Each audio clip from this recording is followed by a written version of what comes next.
अध्यक्ष महोदय, भंडारा जिल्ह्यामध्ये मोहाडी आणि पवनी तालुक्यामध्ये अनेक रेती घाट भंडारा जिल्ह्यामध्ये मागील 2 वर्षामध्ये झाले. अध्यक्ष महोदय, बेटाळा, पवनीचे, भोजापूर असे अनेक घाटाच्या माध्यमाने अध्यक्ष महोदय जे काही उत्खनन करणारे आहेत त्यामध्ये अध्यक्ष महोदय केशवप्रिया इन्फ्रास्ट्रक्चर मलाड मुंबई व श्री कौशल्य कजारिया ह्या सगळ्या डेपो मधून यांनी जो डेपो घेतला अध्यक्ष महोदय, हा याच्यापेक्षा जास्त त्यांनी उत्खनन केलं आहे अध्यक्ष महोदय. आणि इतकं उत्खनन केलं आहे की जवळपास त्यांना 300 कोटीपेक्षा जास्त दंड असायला पाहिजे अध्यक्ष महोदय. असा एक प्रस्ताव सुद्धा खालून आलेला आहे अध्यक्ष महोदय, तहसील विभागातून, मायनिंग विभागातून अध्यक्ष महोदय. पण जिल्हा अधिकारी कार्यालयामध्ये कोणाच्या दबावानं काम करतात अध्यक्ष महोदय, हे सगळं प्रस्ताव थांबून ठेवले अध्यक्ष महोदय. अध्यक्ष महोदय, जेव्हा आम्ही जिल्हाधिकाऱ्यांना विचारायला गेलो की हा प्रस्ताव कोणाच्या दबावाखाली करताय, तर ते म्हणतात वरिष्ठच्या आदेशानुसार दबाव थांबवण्यात आला अध्यक्ष महोदय. माहिती मागितली आम्ही सीसीटीव्हीची आणि त्याची जे काही माहिती आहे ती माहिती द्यायला तयार नाही अध्यक्ष महोदय. याच्या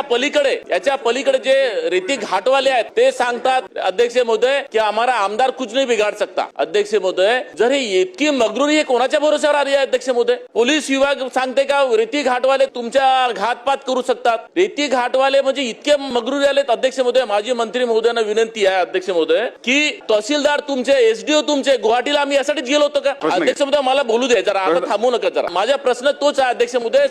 सगळे अधिकारी तुम्ही देता की चोर आहेत ते आम्हाला धमकी देतात, ते रेती चोर एवढे मोठे घोटाळे करतात. मला मंत्री महोदयांना प्रश्न आहे अध्यक्ष महोदय, यांना का पाठीशी घ्यायला देते? या सगळ्या लोकांवरती दंड का थोपवण्यात येत नाही? शासनाचा महसूल जर थांबत असेल तर त्याच्यावरती ताबडतोब हे करायला पाहिजे. आणि जे कोणी गुन्हेगार असतील ह्या कंपनीवाले, या सगळ्यांवरती गुन्हा दाखल करून त्यांना अंधार करणार काय अध्यक्ष महोदय?